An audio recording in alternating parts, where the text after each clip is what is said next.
Senators will be back on Capitol Hill today to continue debate on repealing and replacing Obamacare. Last night, a vote on the bill took place and failed just hours after they decided to proceed with debates.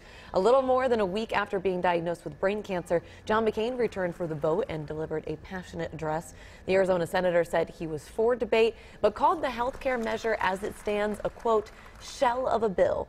We've been spinning our wheels on too many important issues because we keep trying to find a way to win without help from across the aisle. We're getting nothing done. Mr. President? 9 Republicans came out against last night's amendment in the first of what is expected to be many versions of the bill headed to the Senate floor this week. The plan, already rejected, would have resulted in 22 million fewer people with health care coverage by 2026, according to the Congressional Budget Office. Let's go to WCCO Chief Political Reporter Pat Kessler. Pat, more votes expected today on health care. This is not exactly the normal way you'd go about repealing and replacing, right? Well, as a matter of fact, this is something that's really kind of interesting because the senators don't even know what they are voting on quite yet. They're going to go through a whole bunch of different amendments, some of them to repeal, some to repeal and replace. Today, they're going to do something called a skinny repeal, which is to repeal the mandate that people have to buy insurance and also a medical device tax. But nobody has really got any handle of the what's in these bills, what they're actually going to do. Remember that the Senate has not held hearings. They have not held town hall meetings. They have not held press conferences to explain this bill. So a lot of members, Republicans and Democrats alike, are befuddled. We'll watch this as it goes through. And if something passes, they'll try and match it with the House bill, which did pass. Pat, some new tweets this morning from the president about a change in military policy. Trump saying, after consultation with my generals and military experts, please be advised that the United States government will not accept or allow transgender individuals to serve in any capacity in the U.S. military. Our military must be focused on decisive and overwhelming victory and cannot be burdened with the tremendous medical costs and disruption that transgender in the military would entail. And he ended that with a thank you. Yeah, that's really interesting because the president has issued official policy through a couple of tweets this morning on transgender serving in the military. Here is the thing. President Obama instituted this policy after he said he had consulted the generals for many, many months. That is being reversed today. There are about 4,000 transgender people serving in the military, according to the RAND Corporation. Now the question is, if they can't serve in any capacity, what's going to happen? Are these folks going to be searched out and then drummed out of the military? We don't know that. Many, many questions still remain. Interesting, CNN reporting this morning that the Pentagon press office knew nothing about this, that this would be announced today. So there are many, many questions about a very important policy. The generals have been asking for a delay anyway in initiating this.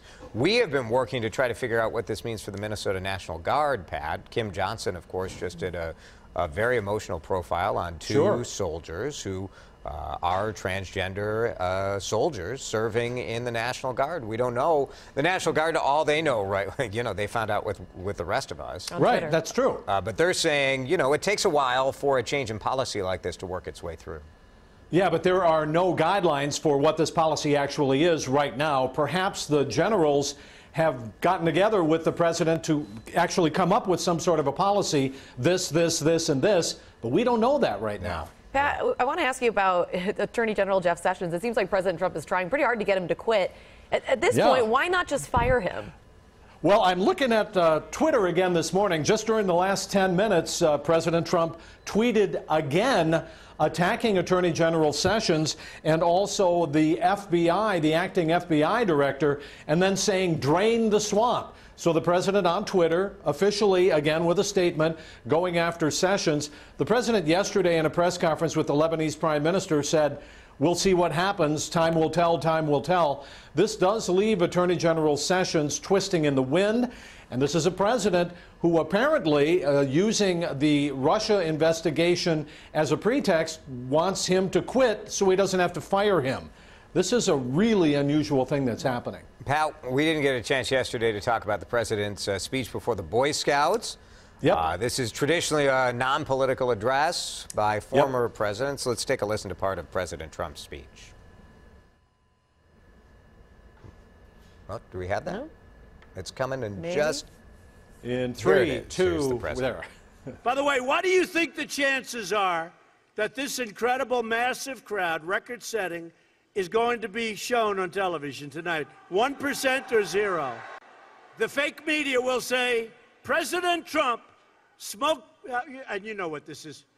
President Trump spoke before a small crowd of Boy Scouts today. That is some crowd. Fake media, fake news.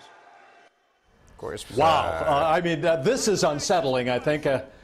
As the father of a Boy Scout and a Boy Scout myself, a former Boy Scout. Yep, me too. This is unsettling to see this kind of thing.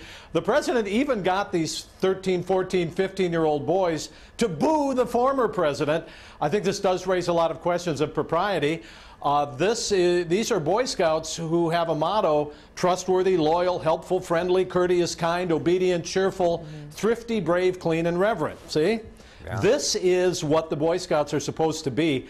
It's a little bit unsettling to see the President of the United States getting them into his orbit and bringing them to a place where I don't think the Boy Scouts have ever been, at a jamboree. Yeah. He does know they were there for the jamboree, right? That, you know, they would have been there anyway. Well, it was, they were entertained, I'm guessing. No doubt about it, no doubt. All right, thanks, Pat. We'll see you for our news at 5 and 6.